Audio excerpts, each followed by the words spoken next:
But it was kind of crazy. I think about it because if we formed May 1st, I was employee number 1. Our chief technology officer, Jason Israel, who, unsung hero, was employee number 2 because we had to build from scratch the whole dang thing.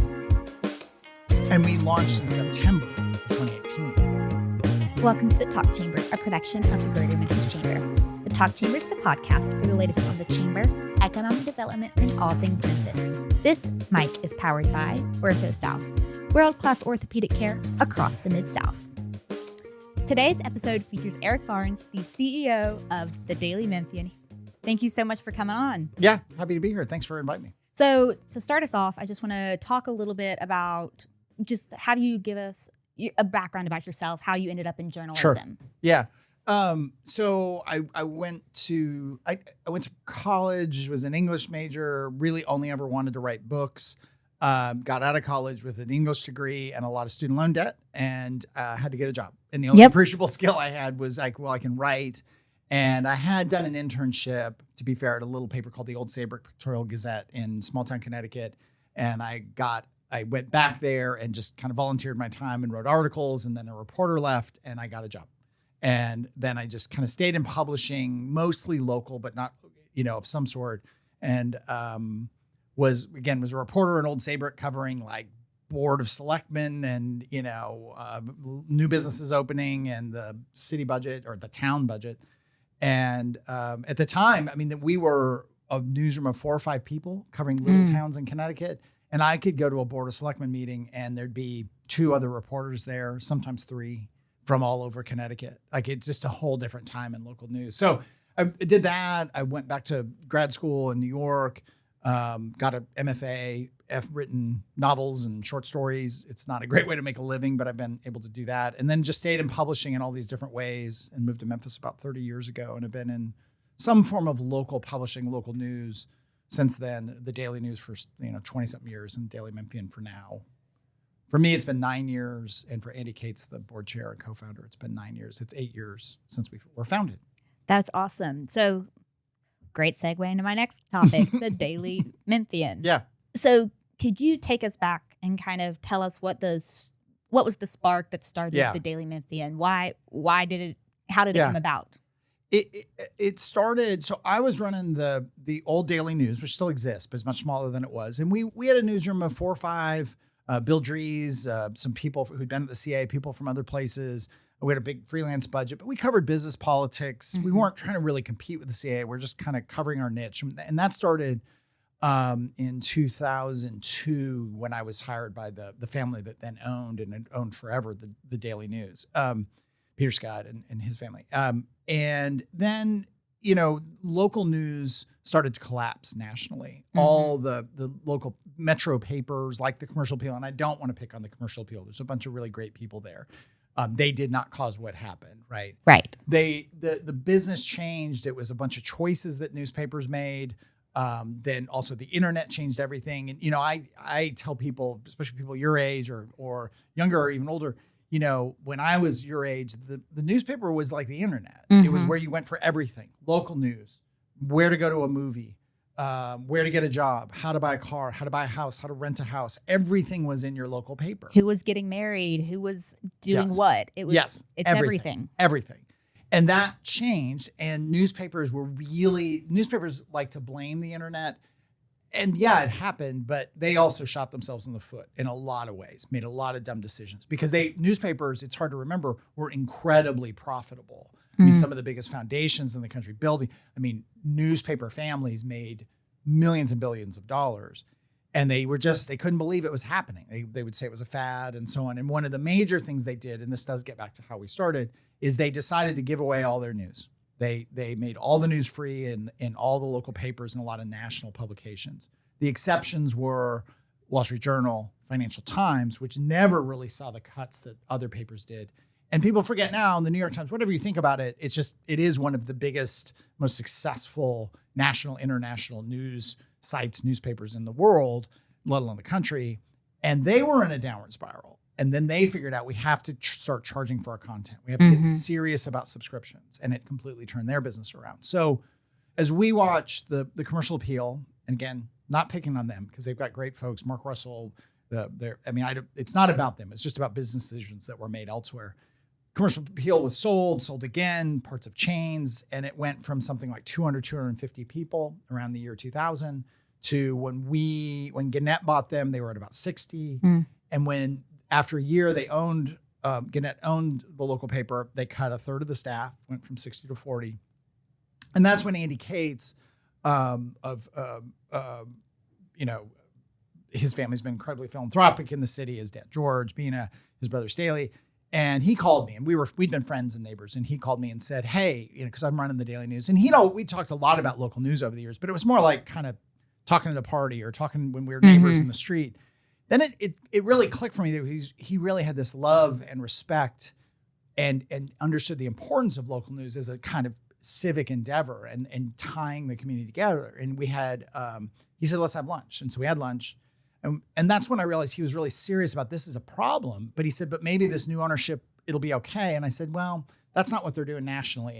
And we started talking more and more. And it's when Gannett launched what they called the Tennessee Network. And they kind of they had a bunch of papers in Tennessee. And they started putting, the one that always sticks in my mind is top 10 rooftop bars in Nashville was on the cover of the CA, and there was Memphis content on the cover of the Knoxville paper and Knoxville content on the cover of the front page of the Nashville paper, and so on. And that was it. I mean, people were so mad here, and that's when we'd been talking about this thing, but that's when the funding and the impetus to do it really came together. And so we wanted to launch a truly, purely local newspaper. We had hoped, could we figure out how to do at least a weekly in print, but the costs are so expensive. We'd wanted to make it a for-profit, but the economics are just terrible. So we said, well, we'll make it a nonprofit, but we'll run it like a business. And what we could do is go to people and say, I remember joking, like at the time, Andy and I would, like we talk. If you know Andy and me and drinking a lot of coffee, it's just really loud and talking really fast and talking over each other. It was great. And we talked to all this stuff, and he'd say, all right, well, can you put that all in a business, in a spreadsheet, a business model? We'd update it, and I'd kind of work at night, and I'd send it to him, and then he'd get up earlier, and then we'd talk. And he said one time, like, all right, let's try one more time to make this for profit. And so I did a model of the Daily Memphian that was for profit, and we didn't have a name for it then. And we sat at, I think at French Truck in Crosstown or something like that, some coffee place. And we walked through it all, and he goes, well, can we really do this? Can we really pitch this? And I said, look, I can make a spreadsheet say anything. And I don't know that we can go look at potential investors and say, we knew we needed $7 million to launch, for what we wanted to do, that this is a great place to invest $7 million. I mean, honestly, you should put it in the stock market index fund, right, or you could do real estate. You could do about 10,000 other things before you invest in a local paper. However, as a civic endeavor, we could do that. And I think it is worth it. And I think we can make it where it's run like a business. And that was the impetus. And then we started hiring people. We raised the money. We launched we formed in May 1st of 2018. So 8 years ago. And that had been preceded by nonstop work by me and Andy and some others before then. And we have run it like a business. I think still a lot of people do think it's a business. 3/4 of our revenue it's about $6 million budget. And 4.5 of that comes from subscriptions and advertising and events. And then $1.5 million still comes from philanthropy, because it's a very difficult business to just do as a for-profit. I'm giving you long answers. No. Really long answers. I appreciate it as All right, somebody who understands a little bit of that industry and also enjoys history and storytelling. I love a good story. Okay, good. But was it hard to get people on board, both from an investor standpoint, but from like a readership, the people in Memphis standpoint? I think we got people on board who just had an affinity and understanding for on the donor side that this was really important. And at the time, they pulled back from it. At the time, this Commercial Appeal, or really I should say Gannett was making it easy for us because they were doing these things that made the paper more generic. And they did pull back on that because we said loudly at the time, like, this is part of the reason we formed. The money wasn't easy, but it was easy. It was there. And Andy had talked to people over many years. He would tell you, he and a group tried to buy the Commercial Appeal many years before that. So there were people who were aware we need a paper that is local and so in terms of getting people to come over, it was a mixed bag. It was, certainly Jeff Calkins was somebody that we talked to early. We both knew him in different ways. He was really willing and wanting to come over, but it was like, this is a big leap. I got kids, it was for a lot of people. I think generally people wanted to come over. They were excited about it. The journalists in town, they were nervous because it was a startup and it was unproven and it was a model like, oh wait, it's a nonprofit. It's online only. You're going to put again, most local news sites still don't have meaningful paywalls and charge meaningful dollars. Is that going to work? How are you going to start from scratch?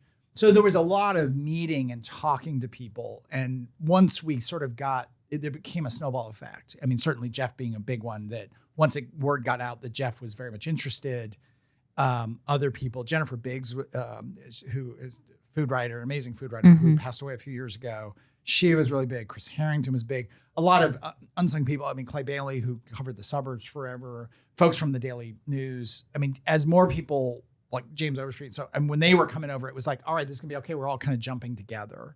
And, but it was kind of crazy. I think about it. Cause if we formed May 1st, I was employee number 1, our chief technology officer, Jason Israel, who, unsung hero, was employee number 2 because we had to build from scratch the whole dang thing. And we launched in September of 2018 and we hired 25 in the newsroom, another 10 people, built a site, started selling ads, built lists, launched a marketing campaign. I mean, it was, I would not recommend doing it that way. I mean, Fair enough. I've told other people who've launched, and there's only a handful, but who've launched really big local news sites around the country. I was like, I can tell you everything we did wrong. One was, forming on May 1st and launching on September 17th was was really ambitious and almost tight killed deadline. Some of us. Yeah. So, but it was that snowball effect, and it's gone from there. I mean, I remember, I don't necessarily remember the launch, but I remember just kind of overnight one day feeling like hearing about this newspaper that it seemed like everybody already knew about. Yes. And I was like, am I late? Yeah. Probably maybe a little bit, but not late enough to where I was just living under a rock or anything. Yeah. And it felt like all of a sudden we've got this great reputable newspaper that just out of nowhere to me. Right. And that was like my perception of it was just came out of nowhere. I think that was a perception for probably most people. Because we nailed it by accident and by the circumstance and a certain amount of forethought, But it is funny to think about that because we were quiet through that summer. We formed quietly. We started working quietly. We were on the business side. We were having quiet conversations with journalists like Jeff and others, about coming over at some point. And then they started, part of what we did, and this is just an interesting, it's the Chamber, so it's a business podcast, at least, in part. From a business point of view, what we realized, and we didn't plan for, but was a smart thing to do, we had to hire all these people from the CA and basically say, don't do anything. Yeah. Because we wanted to launch big. We didn't tell anyone outside the staff, and even they didn't really know when we were going to launch. And we did want to just do it overnight, but it meant we had everybody lined up because that created momentum and it created buzz, and people were wondering where these people had gone. Suddenly Jeff resigned from the Commercial Appeal, and Jennifer Biggs did, and Chris Harrington did, and they were nowhere. They weren't anywhere. They were like, well, what are they doing? And they were very coy about what they were doing. And we quietly had other people lined up. And we really actually tried to launch in August, but we just couldn't pull it all together. So a lot of folks had a really nice summer vacation, which was they didn't even like it. I mean, at some point they're like, can I just write something? I'm like, we don't want you to write anything because we want to create this anticipation.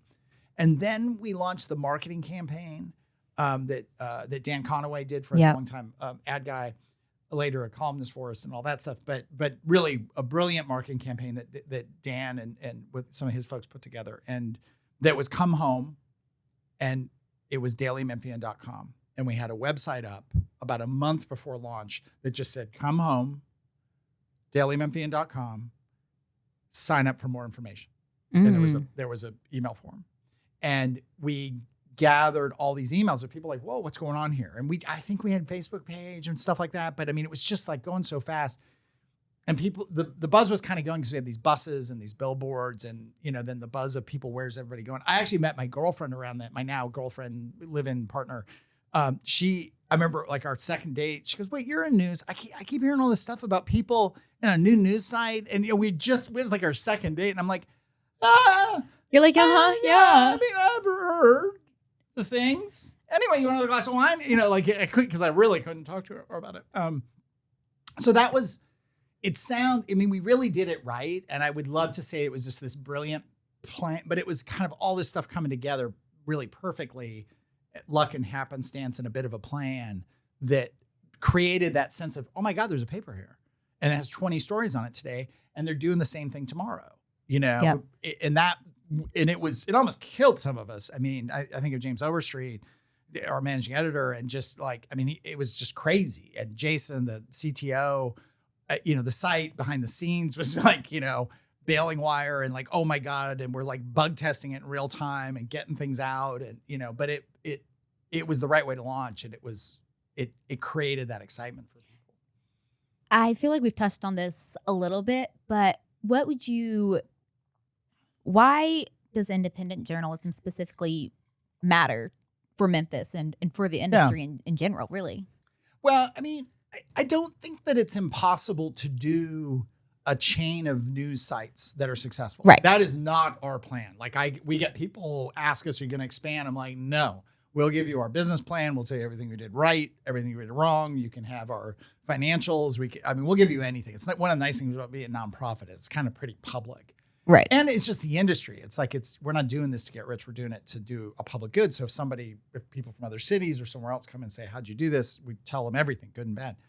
I think the problem with chains was that they tried, it's just this inevitable push towards, making something ubiquitous. Because you start with making the accounting, you tie the accounting together on the back end. Makes sense. Bunch of efficiencies.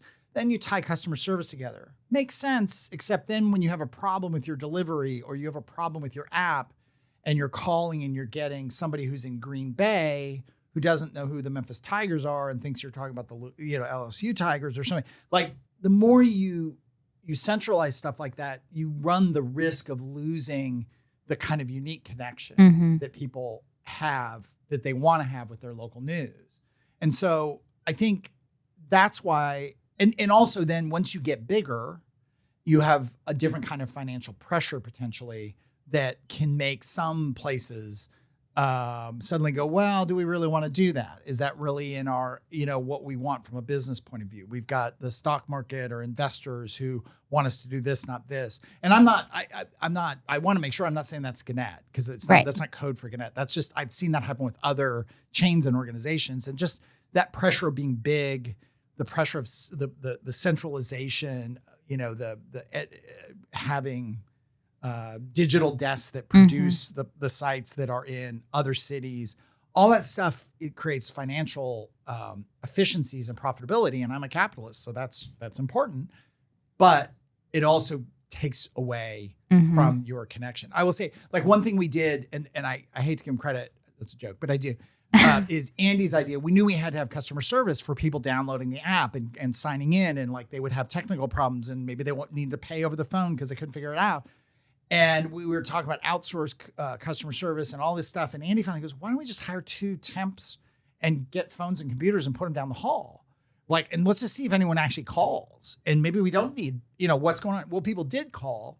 And the fact that it was 2 people from Memphis who sounded like they were from Memphis answering the phone, and we got really lucky, and they were wonderful people. And we've since had other people in those seats, and we still have live customer service about 20 feet away from my office, that they are talking to people. They are endlessly patient, and they will help people get on the site and work through their problems and figure out why their email didn't get delivered.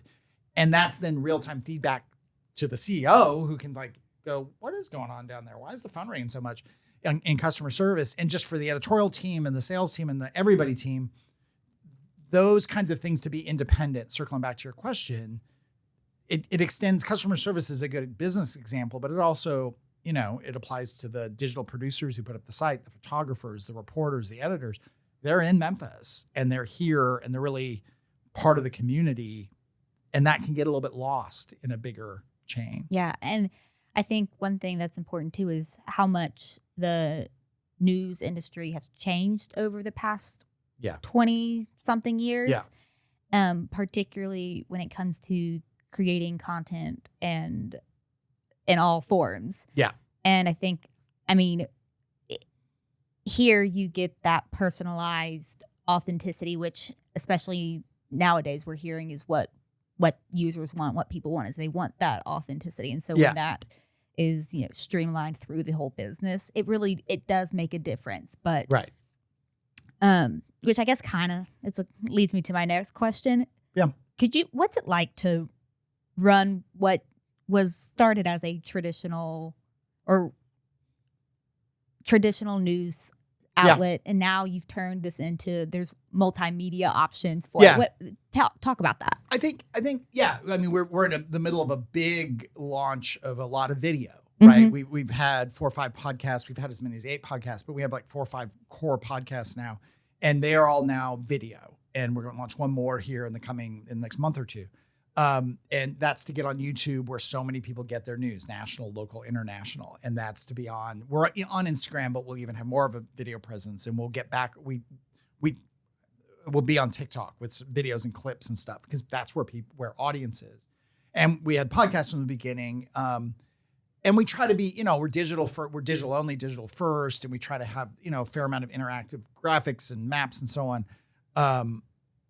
But we are fundamentally a news organization grounded in the traditions of print and the journalistic standards of print and the kind of sourcing and objectivity and all of that like permeates what we do. So, and I don't see that changing anytime soon. Yeah. So we do have personalities, and you get more of that on the podcast, definitely.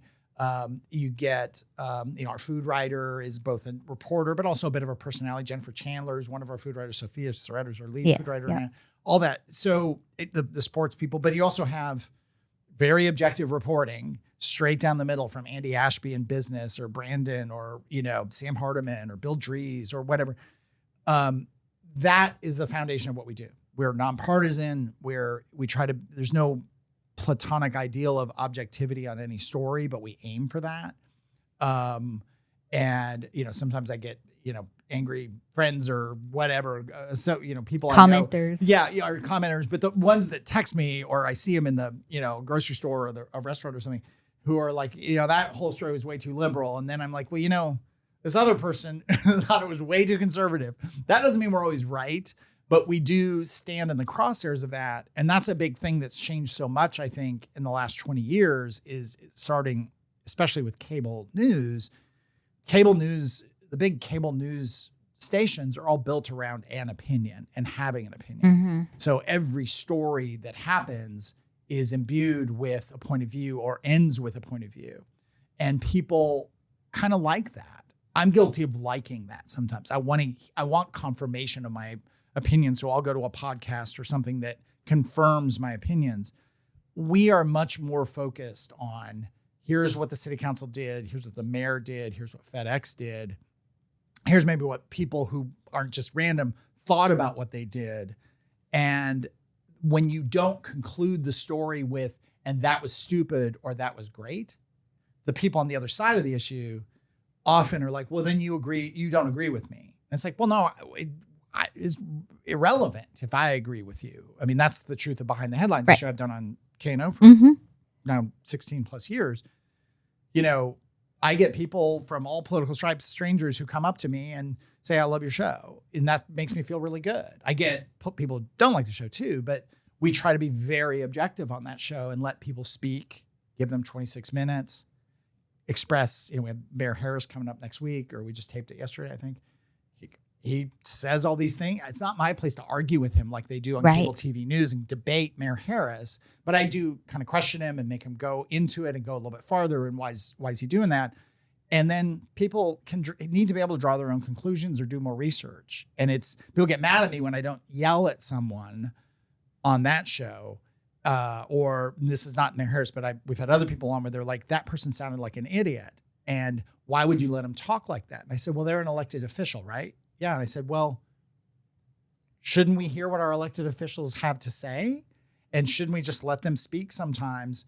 And if people voted them in or didn't vote them out, that's part of what we do. And I think that's different than, again, what particular, but with a lot of podcasts now, but it started, I think, with cable TV news. Well, and to my understanding in the history of journalism, news was supposed to be facts, and it's supposed to be tell you straightforward what happened, because obviously, if you're at work and something happens, you're not there to see it and hear it yourself. But that's what our reporters and our journalists are supposed to do, is tell us, here's the facts, here's what happened. Right. And as you said, it kind of evolved over time, and opinions started to be sprinkled in more and more. And so now we've got this environment where we are hearing opinions. But again, to your point, we like to hear those kinds of things. We do. And there's a long history of that, to be fair. I mean, in newspapers of very conservative or very liberal or very, and that's still a tradition, and has long been a tradition in like England, you know, that they have very, very, this is the Tory newspaper. I'm actually more sympathetic to that when it's when the publication comes out. I think you think of National Review, or you think of Mother Jones, a very liberal, or I'll do it backwards, but a very conservative, very liberal magazines that have been around a long time. No one is confused about what their point of view is. And that's fine. And you can do that. What drives me nuts is when people are acting like they're being objective, but it's constantly imbued with opinion. Mm-hmm. And that's the stuff that we try to stay. And I can't say we're perfect. It's really hard to do, but we try to stay away from that. If you want to read National Review, and National Review says we are a conservative journal of conservative thought for conservative people, like, great, go for it. Like, that's fine. And same with Mother Jones on the other side. Yeah. But they're owning their bias and their opinions. And that's fine. And that's kind of what some newspapers have done in the past. I don't like when they pretend to be objective. Yeah. Or carry this notion of objectivity they really don't deliver. So let's pivot this conversation a little bit and talk about you. Yeah. You are a published author, as you mentioned earlier. Yeah. How do you draw inspiration? Do you draw it from Memphis? Do you draw it from your life? What's that like? All that. Yeah, all that. I mean, the book that the book Shimmer, the first book I had published was about a company built on a lie. I didn't work for a big New York startup company that was built fundamentally on a lie, but I've worked at places where things, not the Daily Memphian, but I worked at places where the financial underpinnings of the place were not so great, and there was a lot. I've always been fascinated by that. I will say that actually goes back to my parents. It wasn't a lie, but my parents went bankrupt. They were small business owners. They went bankrupt once and almost twice.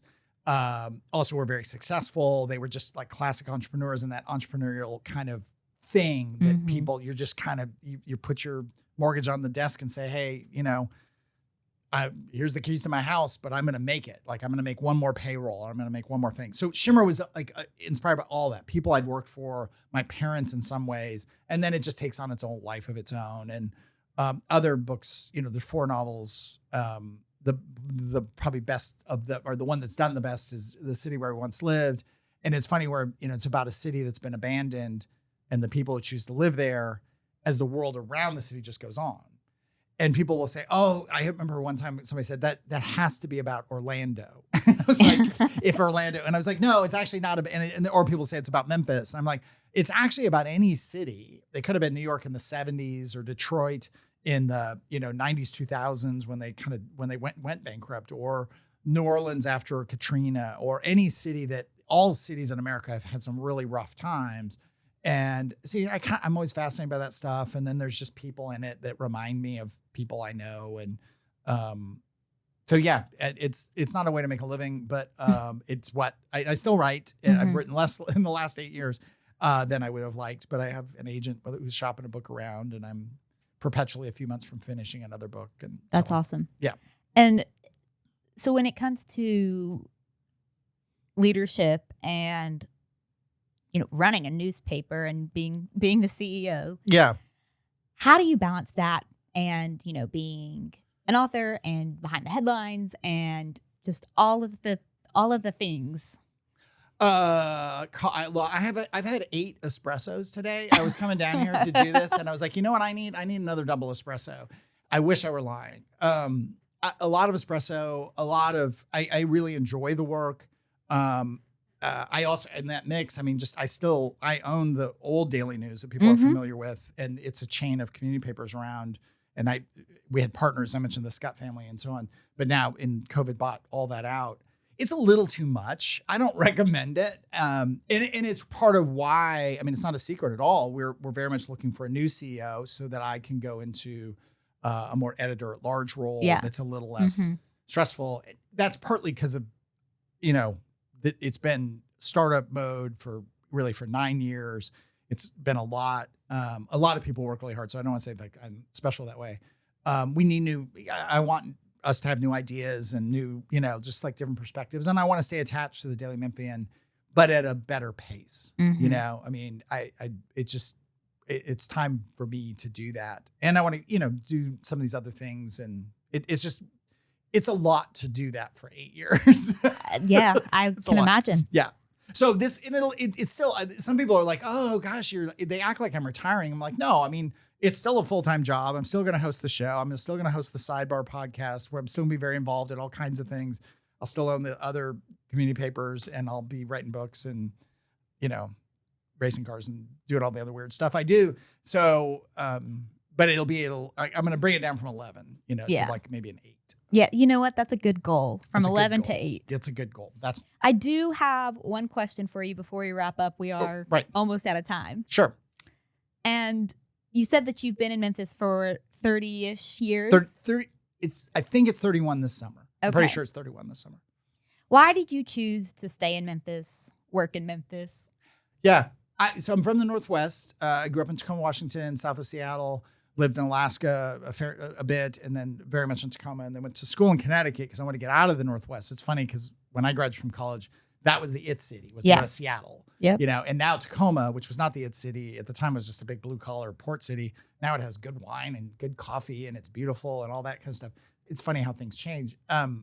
I went to school in small town Connecticut, and then went to grad school in New York.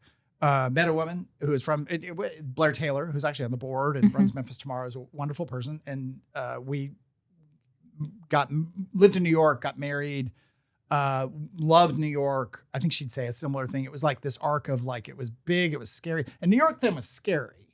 This was 90 when we moved there. And it was not the kind of, it's a little more of a playground now. I love New York. But it was spooky and weird and great. And so we kind of lived there, and then we were both in grad school there. And then it was just a burnout kind of place. And in that time, I'd been visiting Memphis with her, from Memphis, and kind of fell in love with the city. It's just an amazing place. And although, we raised these amazing kids together and all that, we got divorced many years ago, but have been friends for a long time now.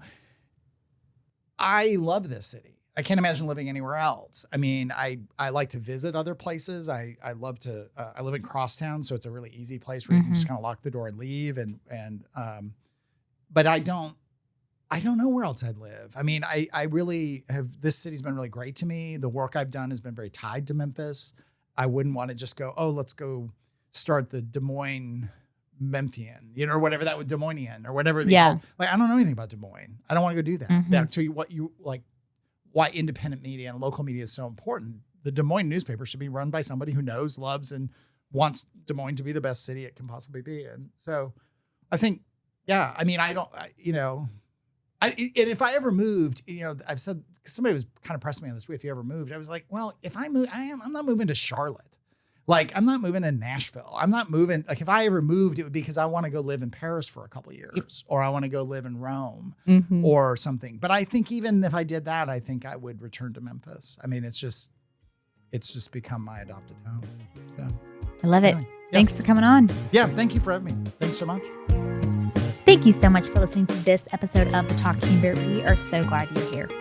Today, we sat down with Eric and talked about the Daily Memphian, how it's got its start, and the impact that it has on our city. If you enjoyed this episode or learned a valuable piece of information, share this episode with a friend or maybe even a colleague. Subscribe to the Talk Chamber to keep up with the latest on the Chamber, economic development, and all things Memphis. Follow us on social media at Memphis Chamber, and we'll see you next time.